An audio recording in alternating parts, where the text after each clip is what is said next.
49 verse 8. Judah, thou art whom thy brethren shall praise. Wait a minute. Judah, thou art whom thy brothers shall praise. These are all the sons of Jacob coming to get their blessing before Jacob made transition, or before he died.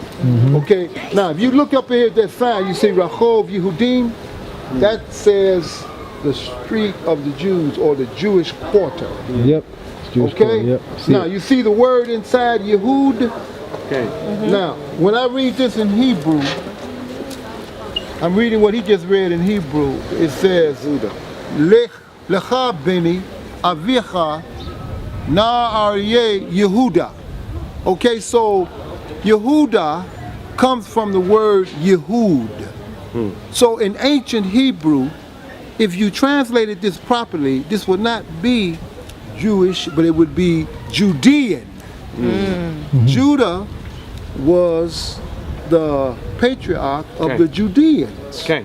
So if your father was Yehuda, you would be called a Yehudim. Right. That was not identifying a religion. Right. That was identifying a tribal affiliation. Okay. Okay. Are we clear? Clear. We clear? Okay, now continue to read in English.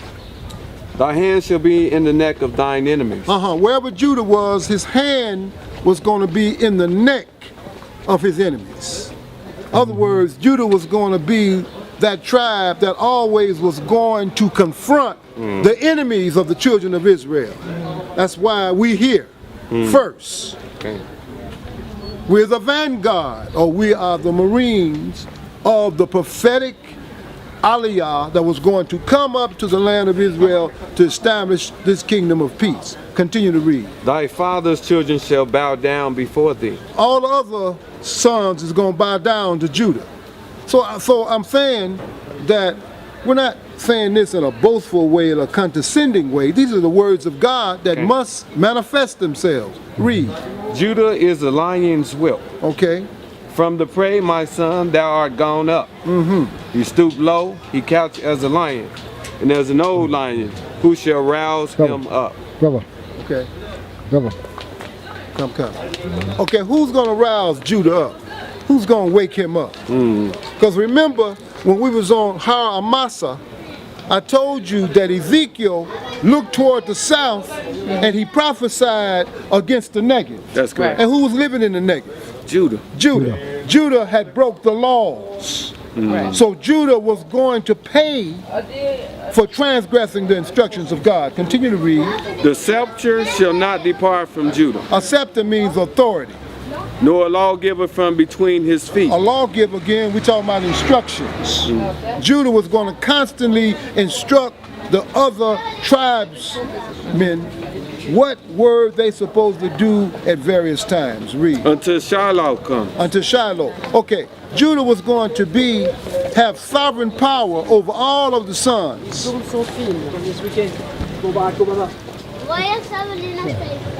Are you following me? So the role that we play in the land of Israel, we play as Judah. So people be saying, how do you know that you're Judah? Based upon what we do.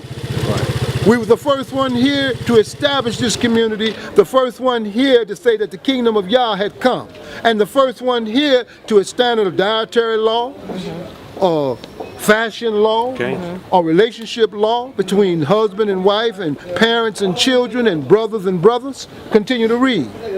And unto him shall be the gathering of the people be. Who are the people going to be gathered by?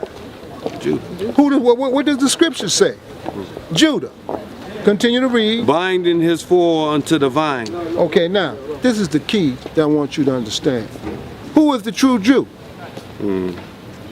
Because it depends on if you talk to an Orthodox Jew, a conservative Jew, a Jew for Jesus. It's all definitions that's different about who is a Jew or what is a Jew. Right.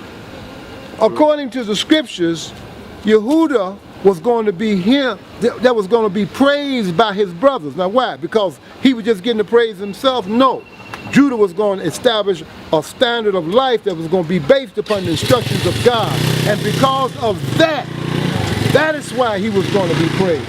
Right. So the true Jew is the one that brings his praises to the Creator. That's right. And the only way that you can bring praises to the Creator is that you obey His commandments. You understand? But as long as we stay in this religiosity thought pattern, we're going to continue to separate people. The only thing that's going to bring people together is truth.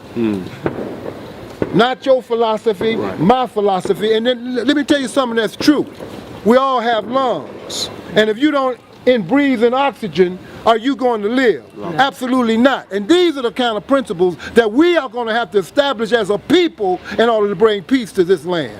It's not going to be based upon politics, economics, or religion. It has to be based upon a way of life that is validated and justified by God. Okay.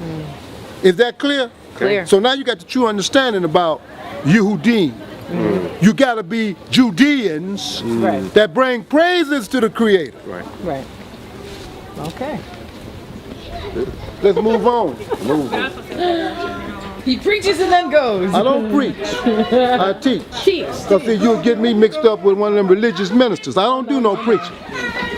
It's all based upon instructions. Okay, and then we're going to go on to the next stop. Come on.